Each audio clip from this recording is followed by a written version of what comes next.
Sir ಅದು set back ವಿಚಾರ ಬರೀ ಹಾಸನಕ್ಕೆ ಸೀಮಿತವಾಗಿಲ್ಲ, ಅದು ಸ್ಟೇಟ್ ಪಾಲಿಸಿ, ಇದು ರಾಜ್ಯಾದ್ಯಂತ ಆಗಬೇಕಾದಂಥ ಕೆಲಸ. ಆದರೂ ಕೂಡ ನಾವು ನಮಗೇನು UD ಸೆಕ್ರೆಟರಿ ದೀಪಾ ಚೋಡಣ್ಣ ಅವ್ರ ಹತ್ರ ಕೂಡ ಭಾಳಷ್ಟು ಚರ್ಚೆ ಮಾಡಿ ಅದು ಆಗಿದೆ.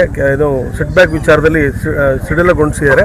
ಆದರೆ ಗೌರ್ಮೆಂಟ್ ಆರ್ಡರ್ ಬೇಕಂತ ಹೇಳಿದರೆ ಶೀಘ್ರದಲ್ಲಿ ಆಗುತ್ತೆ ಸರ್. ಅದು ಆ ವಿಚಾರದಲ್ಲಿ ನಾನೊಬ್ಬನೇ ನನ್ನ ಇದರಿಂದ ಹಂತದಲ್ಲಿ ಏನೋ ಆಗಬೇಕಾಗಿರೋದಿಲ್ಲ. ನನ್ನ ಹಂತದಲ್ಲಿ ಮಾಡಬೇಕಾಗಿದ್ರೆ ಖಂಡಿತವಾಗ್ಲೂ ನಾನು ಸರ್ಕಾರದಲ್ಲಿ ಅಲ್ಲೇ ಒಂದು ಧರಣಿನ ಮಾಡಿ ಕೆಲಸನ ಮಾಡಿಸ್ತೀವಿ. ಆದರೆ ಸ್ಟೇಟ್ ಪಾಲಿಸಿ, ಅದು ರಾಜ್ಯಾದ್ಯಂತ ಆಗಬೇಕಾಗಿರೋದು ಸೆಟ್ ಬ್ಯಾಕ್ ವಿಚಾರದ್ದು, ಅದು ಕೂಡ ಆಗುತ್ತೆ ಸರ್.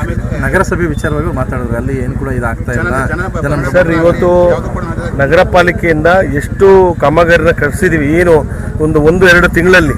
ನಾನು ಕೂಡ ತಮ್ಮ ಮಾಧ್ಯಮದವ್ರಿಗೂ ಕೂಡ ತಾವು ಕೂಡ ಇದ್ರಿ, ನಿತೀಶ್ ಪಟೇಲ್ ನಮ್ಮ ಅಡ್ಮಿನಿಸ್ಟ್ರೇಟರ್ ಇದ್ದಾರೆ, ನಗರ ಪಾಲಿಕೆ ಅಡ್ಮಿನಿಸ್ಟ್ರೇಟರ್, ಅವ್ರಿಗೂ ಕೂಡ ನಾನು ಮನವರಿಕೆಯನ್ನು ಮಾಡಿ ಈ ಹಳೇದು ಏನು ಹಾಸನ ನಗರ ಭಾಗದಲ್ಲಿ UGD ಭಾಳ ಹಿಂದೆ ಮಾಡಿರೋಂಥ UGD ಭಾಳ ಚಿಕ್ಕ ಪೈಪು ಕೂಡ ಹಾಕಿದರು.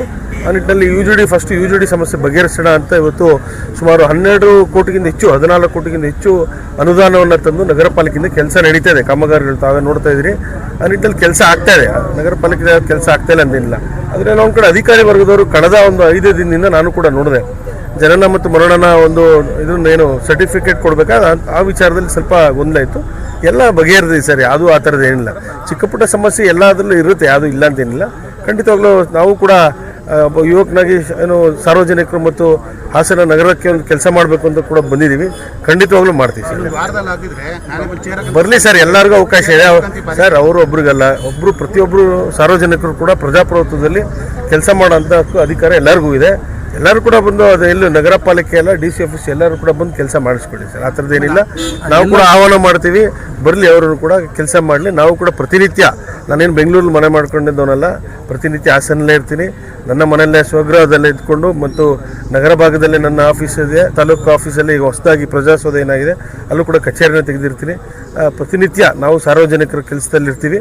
ಏನೋ 1-2 ದಿನ ತಡೆ ಆಗ್ಬೋದು. ಇವತ್ತು ಕೂಡ ಕಾಮಗಾರಿನ ಶುರು ಮಾಡಿದ್ವಿ. ತಾವು ನೋಡಿದ್ರಿ SBM ಕಾಲೋನಿಯಲ್ಲಿ ಓಡಾಡೋಕ್ಕೆ ಪರಿಸ್ಥಿತಿ ಇರಲಿಲ್ಲ. ಹಾಗಾಗಿ ಏನೋ ಒಂದು ಕಡೆ ಕಾಂಕ್ರೀಟ್ ರಸ್ತೆ ಸೇರಿಸಿದ್ದೀವಿ. ನಾವು ಕೂಡ ಸಾರ್ವಜನಿಕವಾಗಿ ಕೆಲಸವನ್ನು ಮಾಡೋಕ್ಕೆ ಬಂದಿದ್ದೀವಿ. ಖಂಡಿತ ಮಾಡ್ತೀವಿ. ಎಲ್ಲೊಂದು ಕಡೆ ನಿಮ್ಮ ಮೈತ್ರಿ ಬಿರುಕು ಅನ್ನಿಸ್ತಾ ಇಲ್ವಾ ಈ ಥರ ಅವ್ರು ಬಂದು ಆ ಥರ ಸ್ಟೇಟ್ಮೆಂಟ್? ಅದ್ರ ಬಗ್ಗೆ ನಾನು ಹೇಳಲ್ಲ. ಕೆಲವರಿಗೆ ಮೈತ್ರಿ ಇರಬಾರ್ದು ಅಂತ ಕೆಲವರು ಅವ್ರಿಗೆ ಆಸೆ. ಎಲ್ಲ ಒಂದು ಕಡೆ ಮೈತ್ರಿಯಲ್ಲಿ ಟಿಕೆಟ್ ಎಲ್ಲ ಕೈ ತಪ್ಪದೆ ಅಂತ. ಆದರೆ ನಾನು ಯಾವ ಮೈತ್ರಿ ಬಗ್ಗೆ ಇದ್ರ ಬಗ್ಗೆ ಚರ್ಚೆ ಮಾಡೋಕ್ಕೆ ಹೋಗಲ್ಲ, ಯಾಕಂದರೆ ಅಷ್ಟೊಂದು ದೊಡ್ಡವನಲ್ಲ.